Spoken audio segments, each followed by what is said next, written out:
সত্যি সুন্দর জিনিস দেখার জন্য যে মানুষ কতক্ষণ অপেক্ষা করতে পারে তা চেতলা অগ্রহণ না গেলে বুঝতেই পারতাম। এখন রাত 2:04 রাত, তাতেই মানুষ ভিড় জমিয়েছে সেই পিছন থেকে লাইন দিতে দিতে এসে আমরা ফাইনালি চলে এসেছি একদম চেতলা অগ্রহণের পুজো মণ্ডপের সামনে।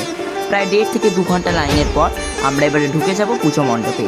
3 কোটি রুদ্রাক্ষ দিয়ে এই অপরূপ প্যান্ডেল আজ আমরা দেখব। আজ এর সাথেও আমরা ঘুরে দেখেছিলাম বাদামতলা এবং ছেঁচড়াটি পল্লী, যেটা আশা করি আগেই তোমরা ভিডিওটা পেয়ে গেছো। এবং এটা হচ্ছে আজকের আমাদের শেষ গন্তব্য বা শেষ প্যান্ডেল, তো সেটাই আমরা আজকে তোমার কাছে তুলে ধরবো।